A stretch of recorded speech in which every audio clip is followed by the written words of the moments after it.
Hello नमस्कार, जय हिंद साथियों। स्वागत करता हूं आपका A236 के इस ऑनलाइन प्लेटफॉर्म में। दोस्तों, आज हम लोग जो टॉपिक को लेकर हाजिर हुए हैं उस टॉपिक का नाम है रिवीजन। रिवीजन का बेस्ट टेक्निक क्या होना चाहिए। उससे पहले, रिवीजन जो वर्ड है, रिवीजन का मतलब होता है बार बार चीज़ों को पढ़ना या फिर याद करना। देखिए, आप बचपन में भी बहुत सारी चीज़ें किए होंगे। मीन्स आप मान लीजिए आप बाटी खेल रहे हैं, अब बाटी बहुत बार खेले होंगे, लेकिन आपको याद क्या है? क्या याद है आपको? तो बोलोगे कि हाँ, जब मैं एक बार बहुत अच्छे से खेला था और अपने सब दोस्तों को हरा दिया था, वो वाला याद है। हाँ, आपने क्रिकेट भी खेला होगा बहुत बार, अभी तक खेल रहे होंगे। आपको क्या याद है? हाँ, जो बहुत अच्छा से इंटरेस्टिंग सा मैच हुआ था जिसमें आपने बहुत सारे चौके छक्के लगाए थे, वो बस आपको याद है। क्यों याद है? क्यों बाकी चीजें याद नहीं है? उसका रीजन ये है कि आपने वो जो चौके छक्के लगाए हैं वो आपने अपने दोस्तों को बताया कि यार, मैंने उस टाइम पे जब छोटा था तो बहुत अच्छे से चौके छक्के लगाए थे, है ना। और जब बाटी आपने खेला था वो चीज़ों को आपने याद किया, हो सकता है अकेले में या फिर अपने दोस्तों को बताया होगा। वो चीज़ें आपने क्या की, तो बीच बीच में जब भी बात आई तो आपने याद करता गया और इस वजह से वो चीज़ें आपको याद होती गई। ये जो रिवीजन है, रिवीजन का जो बेस्ट टेक्निक होता है उसके बारे में हम बात करने वाले हैं। देखिए, जो आपका खाकी का सपना है, जो आपका पुलिस बनने का सपना है, उसका सबसे बड़ा अगर मैं माध्यम मानता हूं तो वो है रिवीजन, है ना। आप किसी भी टीचर, किसी भी, जो भी आप टीचर का नाम जानते हो, किसी भी टीचर के पास चले जाइए, चाहे आप यूपीएससी वाले टीचर के पास चले जाइए, चाहे किसी भी टीचर के पास चले जाइए, वो आपका सिलेक्शन नहीं करा सकता। आप यूपीएससी की जो बुक आती है उसको पढ़ लीजिए जीके के लिए, या फिर बेस्ट से बेस्ट नोट्स जो होगा उसको आप पढ़ लीजिए, कहीं से भी आपका सिलेक्शन नहीं होने वाला। ये एक कड़वा सत्य है जो कोई नहीं बताना चाहता, आपको कोई बताता नहीं है। कई लोग तो यही नहीं बताते कि हाँ, ये रिवीजन करना चाहिए कि नहीं करना चाहिए। 80% लोग को तो यही नहीं पता है कि रिवीजन कैसे करते हैं। तो सारे टॉपिक को हम यहाँ पे कवर करने वाले हैं और लास्ट में हम बताएंगे आपको बेस्ट टेक्निक क्या होना चाहिए। चलिए एक एक करके देखिए। सबसे पहली बात, रिवीजन। रिवीजन सबसे बोरिंग काम होता है, क्योंकि देखिए हर इंसान अपने आप को महान सोचता है। क्या सोचता है? कि हमने पढ़ लिया यार, हमने पढ़ लिया, बहुत अच्छा लगा, अब मुझे चीज़ें याद हो गई हैं, अब मैं तो भूल सकता ही नहीं हूँ, है ना। लेकिन आप खुद सोचो, जब आप एग्जाम हॉल में जाते हो तो क्या लेके जाते हो? क्या किसी का स्टडी लेक्चर लेके जाते हो, वीडियो लेक्चर जो आपने कहीं से परचेज किया होगा, या फिर आप किसी कोचिंग से, जहाँ पे कोचिंग कर रहे होंगे, वो कोचिंग के जो सर हैं वो सर को लेके जाते हो, या फिर आप जो अच्छी से अच्छी बुक खरीदी है उस बुक को लेके जाते हो? आखिर क्या लेके जाते हो? तो बोलोगे इसमें से हम कुछ नहीं लेके जाते, केवल और केवल अपना दिमाग लेके जाते हैं। क्या लेके जाते हैं? अपना दिमाग लेके जाते हैं। अब ये दिमाग सब चीज तो याद कर नहीं सकता है कि हाँ, बोलोगे हाँ आज हमने खाना खाया, ये खाया, वो भी याद हो गया, तो सारा चीज तो याद हो नहीं सकता। इसमें कुछ ही चीज याद हो सकती है, 99% चीज़ें तो हमें भूल जाती हैं। तो हमें जो याद रखना है वो हमारे काम में क्या चीज़ है, तो हमें, हाँ ठीक है, हमें अपने सिलेबस का जो भी सब्जेक्ट होता है वो सारी सब चीज़ों को हम याद करेंगे। उसके लिए देखिए, आपने याद कर लिया, आपका काम हो गया कि हाँ हमने पढ़ लिया, हमें समझ में भी आ गया। समझ में आने से भी कुछ नहीं होता है जब तक कि चीज़ों को आप रिवीजन नहीं करोगे। रिवीजन करोगे तो वो दिमाग में जाएगा, धीरे धीरे एक एक करके, एक एक कर, जब आप बार बार रिवीजन करते जाओगे वो आपको एकदम अच्छे से कंठस्थ हो जाएगा। फिर आपको क्या पेपर हॉल में जो याद आने वाला है, जो ये पेपर हॉल में जो आपको याद आने वाला है, वो आपकी कौन सी चीज़ें याद आने वाली हैं? तो जो आपने रिवीजन किया है वो याद आएगा। ना तो यहाँ पे आपको क्लासेस याद आएंगी, ना तो आपको किताबें याद आएंगी, कुछ भी याद नहीं आने वाला। अगर आप सोच रहे होंगे कि हम ये वाली बुक पढ़ लेंगे हमारा सिलेक्शन हो जाएगा, बहुत अच्छी बुक है, बहुत मोटी सी बुक है, ये चीज़ है, वैसा है, तो आप बहुत गलत डायरेक्शन में है। हो सकता है कि आप बिगिनर होंगे, ये चीज़ें आपको समझ में नहीं आ रही होगी। लेकिन अब जब आपका एग्जाम हो जाएगा, 1 साल हो जाएगा, 2 साल हो जाएगा, तब आपको ये चीज़ें समझ में आएगी कि रिवीजन कितना इंपॉर्टेंट है। सारी चीज़ों से ज़्यादा इंपॉर्टेंट है वो है रिवीजन, लेकिन सबसे बोरिंग काम होता है। ठीक है, अब चलिए देखिए, हम बात करते हैं कि रिवीजन के लिए हमें एक टेक्निक क्या फॉलो करनी चाहिए। तो सबसे पहले हम बात करते हैं कि आप मान लीजिए कि आप हो गए यहाँ पे, और आप क्या क्या सोर्स फॉलो कर सकते हैं। तो या तो आप बुक रखेंगे, ठीक है, बुक से पढ़ते होंगे, या तो आपके पास नोट्स होंगे, जहां भी आप कोचिंग करते होंगे वहां का नोट्स होगा। दो ही चीज होता है इंसान के पास। चलिए, अगर आप बुक से पढ़ते हैं तो आपके पास थोड़ा सा ज्यादा काम हो जाता है। क्या काम हो जाता है? कोई भी बिगनर स्टूडेंट हो या फिर कोई भी स्टूडेंट है, वो हमेशा यूपीएससी तक का जो स्टूडेंट होता है वो हमेशा बुक से क्या, अपने काम की चीज निकालता है। बहुत सारी चीजें रहती हैं, सारी चीजें हम याद कर नहीं सकते, बहुत बड़ा जीके का सिलेबस होता है।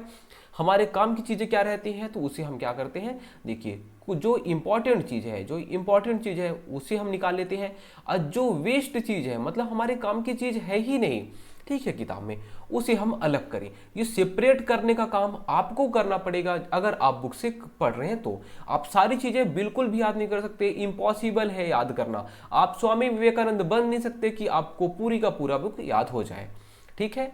तो देखिए यहाँ पे क्या करना है, तो इंपॉर्टेंट चीज़ों को आप देखेंगे, हाँ यार ये इंपॉर्टेंट है, चलो हमें इसे पढ़ना है। जो इंपॉर्टेंट नहीं है उसे आप साइड में करते चलें। इंपॉर्टेंट चीज़ों को यहाँ पे आप हाईलाइट कर सकते हैं, आपको जो मन करे अंडरलाइन कर सकते हैं, हाईलाइट कर सकते हैं, कुछ भी कर सकते हैं।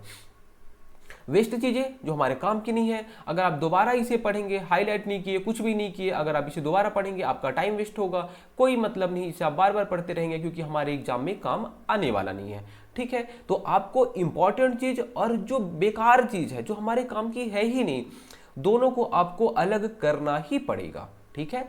फिर इंपॉर्टेंट जो चीज़ें मिल गई, इसको आपने बोला कि हाँ अब हमें पूरा का पूरा इंपॉर्टेंट चीज़ मिल गया, अब हम इसे ही पढ़ेंगे। पहला बुक का हो गया। नोट्स जो होता है, जो भी कोई टीचर पढ़ाता है तो वो अपने आप में इंपॉर्टेंट ही होता है, इंपॉर्टेंट चीज़ ही पढ़ाता है वो। तो एक तरीके से जो नोट्स होता है, इसीलिए इसको बोला जाता है कि नोट्स ही बेस्ट सोर्स होता है हमारे पढ़ने का। इसमें टाइम लगता है, बुक में कोई टाइम नहीं लगता, बस दोनों में यही अंतर होता है। इसको आपको लिखना पड़ता है और ये पहले से लिखे फॉर्मेट में रहती है। चलिए अब हमें इंपॉर्टेंट चीज़ें मिल गई, अब हम रिवीजन करना स्टार्ट करते हैं। मान लीजिए कि आज है, क्या है, तो आज मान लीजिए बुधवार है, क्या है, बुधवार है। आज बुधवार है तो आज हम डेट मानते हैं कि डेट हो गया मान लीजिए 17 अप्रैल, ऐसा करके एक डेट हम मान लेते हैं, कोई भी डेट है ना, 17 अप्रैल बुधवार हो गया। अब आपने पहली बार ये नोट से पढ़ा या फिर बुक से पढ़ा, आपने केवल पहली बार जब आप पढ़ेंगे तो आपको केवल और केवल ऐसी सरसरी निगाह से पढ़ लेना है। हमें आधी चीज़ समझ में आएंगी, आधी चीज़ समझ में नहीं आएंगी, कोई दिक्कत नहीं है। अगर हमें 40% भी समझ में आ गया तो बहुत है हमारे लिए। आपने बुधवार को पढ़ा, फिर अगले दिन नेक्स्ट डे आपको 18 तारीख को, 18 अप्रैल को फिर से आपको पढ़ना है। कब? 18 अप्रैल को फिर से पढ़ना है आपको, ठीक है। ये कौन सा दिन रहेगा? तो ये गुरुवार हो गया, ठीक है। एक दिन बाद मतलब आपको पढ़ना ही है। उसके बाद क्या करेंगे? आपने जो चीज़ें पढ़ी थी उसी को आपने यहाँ पे रिवीजन कर लिया। हमने पहले ही देख लिया इंपॉर्टेंट चीज़ें और वेस्ट चीज़ें। इंपॉर्टेंट चीज़ों को ही आपको पढ़ना है, जो भी टॉपिक हो गया। मान लीजिए यहाँ पे छत्तीसगढ़ की मिट्टी ही हो गई, छत्तीसगढ़ की मिट्टी, उसको आपने पढ़ा तो सबसे पहले आपने बुक में जाके इंपॉर्टेंट चीज़ें निकाली कि हमें यही बस पढ़ना है, या फिर नोट्स में, है ना। आपने 17 तारीख को पढ़ा, फिर 18 तारीख को पढ़ा, उसके बाद आपके पास 3 दिन रहेंगे। ये 3 दिन में आप दूसरी चीज़ें पढ़ सकते हैं। तीसरे दिन, है ना, 2 दिन रहेगा, मान लीजिए 2 दिन रहेगा, ये थर्ड डे या फिर तीसरे दिन आपको फिर से इसी चीज़ को पढ़ना है जो आपने पढ़ा था, छत्तीसगढ़ की मिट्टी। यहाँ भी आपने पढ़ा, यहाँ पहले सबसे पहले पढ़ा, फिर यहाँ पे पढ़ा, उसके बाद यहाँ पढ़े। तीसरे दिन, है ना, 18/3 बोलोगे, 18/3 21 तारीख को, 21 अप्रैल को आपको फिर से रिवीजन करना है। फिर उसके बाद फिर आपको 7 दिन का यहाँ पे गैप मिलेगा, 7 दिन, ठीक है। तो यहाँ पे 7वें दिन, यहाँ पे मतलब 6 दिन का गैप मिलेगा आपको, यहाँ 7वें दिन मतलब एक हफ्ते में एक बार, तो 7वें दिन। तो बोलोगे हाँ 7वें दिन फिर से आपको वही चीज़ को पढ़ना है। कौन सी? तो छत्तीसगढ़ की मिट्टियाँ। 21/7 क्या होता है? तो बोलोगे 28 तारीख। 28 तारीख को आपको फिर से छत्तीसगढ़ की मिट्टियाँ पढ़ना है।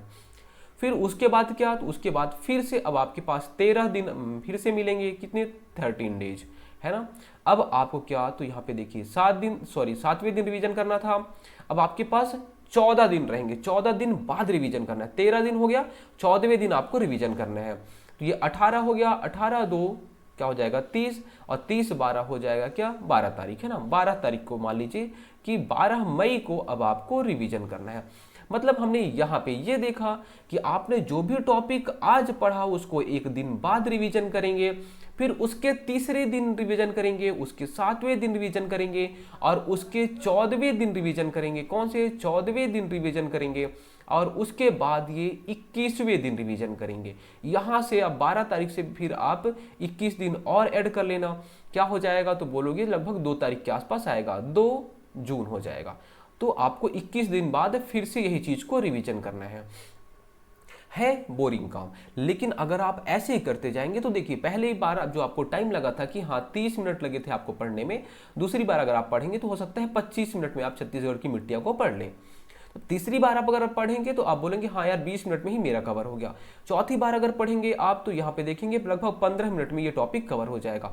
ऐसे करते करते करते करते जब आप बार बार रिवीजन करते जाएंगे, एग्जाम तक आपको केवल और केवल हो सकता है 2 से 3 मिनट लगेगा और एक टॉपिक आपका कंप्लीट हो जाएगा। क्योंकि देखेंगे जैसे हाँ यार ये हमें याद है, ये हमें याद है, तो वैसे ही चीज़ों को पढ़ा जाता है। ये ही सबसे अच्छा तरीका होता है। ठीक है, अब चलिए, ये तो मैंने आपको बताया कि हाँ हम कैसे रिवीजन करते हैं। अब देखिए, ये तो आपको करना ही करना है। ठीक है, अब देखिए यहाँ पे अगर आपको बोरिंग लगे यार कि हाँ यार ये जो आपने बताया कि हम पढ़ें लेकिन हमें पढ़ना बोरिंग लगता है, हमें जब हमारे पास किताब सामने में आती है तो हमें लगता है कि यार हमें याद है। चलिए, 2 तरीके जो हमने फॉलो किया था, बहुत ही अच्छा तरीका था। ये 2 तरीकों को आप फॉलो कर सकते हैं। पहला चीज, जब मुझे लगता था कि हाँ यार ये अब हमें बोर लग रहा है, हम बार बार इस चीज़ों को पढ़ चुके हैं, 10 बार पढ़ चुके हैं, 12 बार पढ़ चुके हैं, क्या करें? तो आप यहाँ पे MCQs या तो कोई आपके पास बुक होगी, हाँ आप कोई बहुत मोटी सी बुक मत उठाने लग जाना, जैसे कि लूसेंट की बुक आती है, बहुत मोटी सी बुक है, कौन ग्रीन कलर की आती है जो ऑब्जेक्टिव वाली, उस बुक को मत उठाने लग जाना। ऐसी जो हमारे लेवल की बुक हो, जैसे कि हमारे एग्जाम में क्वेश्चन आते हैं, या तो आप चाहते हैं तो टारगेट 90 सीरीज की जो MCQs है उसको आप सॉल्व कर सकते हैं, ये एक सजेशन है। ठीक है, तो आप क्या करेंगे, तो जैसे आपने छत्तीसगढ़ की मिट्टी आप पढ़ी थी, आपको लगा कि हाँ यार मुझे आता है, मुझे सब कुछ आता है, तो आप कहीं से भी जो भी आपके पास बुक होगी तो छत्तीसगढ़ की मिट्टी टॉपिक को निकालिए और इसके MCQs या फिर आप इसके क्वेश्चन को सॉल्व करिए। ठीक है, ये तरीका, तो आप पढ़े नहीं, आप सीधा सीधा MCQs को सॉल्व करें, तो आपको समझ में आएगा कि हाँ यार ये यहाँ पे मैंने गलती की और यहाँ पे ये चीज़ें हमें सही हुई, मतलब ये इतना % हमें सही है, मतलब हम इतना % हमारी चीज़ें सही हो रही हैं, इतना % हमारी चीज़ें गलत हो जा रही हैं। क्यों गलत हो रही हैं? कहीं ना कहीं हमने रिविजन किया नहीं किया है, या फिर कहीं ना कहीं हमने कुछ ना कुछ गलती की है। जहाँ पे आप गलती किए रहेंगे वहाँ पे आप उसे सुधारेंगे। ये पहला तरीका होता है। पहला तरीका क्या हमने बोला कि आप क्वेश्चन निकालेंगे और सीधा सीधा पहले क्वेश्चन पे आएंगे, क्वेश्चन सॉल्व करिए। अगर आपको लगता आपसे बन जाता है तो अच्छी बात है, अगर आपसे नहीं बनता है तो आपको कहीं ना कहीं सुधार करने की जरूरत है, फिर से पढ़ने की जरूरत है। जहां जहां पे जो जो चीजें नहीं बनी उसे आप फिर से पढ़िए जाके थ्योरी में और उसे समझने की कोशिश करिए। पहला तरीका। दूसरा तरीका, अगर आपको मान लीजिए ये भी आपको बोरिंग लगता है तो आप क्या कर सकते हैं, आप कॉपी निकालिए छत्तीसगढ़ की, मान लीजिए एक टॉपिक की हम बात कर रहे हैं यहाँ पे, आप ऐसे सारे टॉपिक जो भी टॉपिक है सारे टॉपिक की बात कर सकते हैं। ठीक है, ये छत्तीसगढ़ की मिट्टी है। अब आपको लगता है यार कि मैं महान बन चुका हूं और मुझे सब कुछ आता है, तो आप यहाँ पे क्या करेंगे, तो यहाँ पे आप छत्तीसगढ़ की मिट्टियाँ आप पहले से पढ़े तो रहेंगे, पहले ही पढ़े रहेंगे, आपको लगेगा हाँ मुझे आता है। आप कॉपी निकालिए और कॉपी में छत्तीसगढ़ की मिट्टियों के बारे में आप जितना जानते हो उतना लिख डालिए।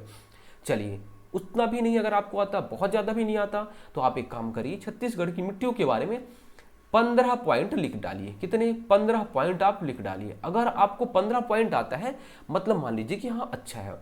मान लीजिए यहीं पे अपवाह तंत्र रहता, कोई बड़ा सा टॉपिक रहता, कोई अपवाह तंत्र की बात हो गई, ये बड़ा टॉपिक है थोड़ा सा, तो बड़ा टॉपिक रहता है, इसमें आप अगर 25 से 30 पॉइंट अगर आप लिख डालते हैं कि इस नदी का उद्गम यहाँ से होता है, इस पर्वत से होता है, इधर बहती है, तो अगर आप 30 पॉइंट यहाँ पे लिख डालते हैं तो मतलब आपका कहीं ना कहीं ये जो टॉपिक है आपका अपवाह तंत्र का, ये क्लियर है। अगर आप छत्तीसगढ़ की मिट्टियों के बारे में लिख डालते हैं 15 पॉइंट, तो हाँ कहीं ना कहीं ये क्लियर हो चुका है।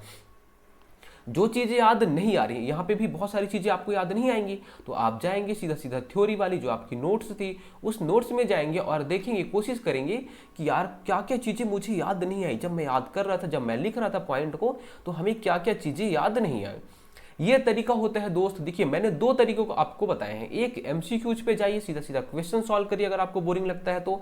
दूसरा आपके पास लिखने का तरीका है कि आप वहाँ पे 15 से 20 पॉइंट आप उस टॉपिक के लिख डालिए।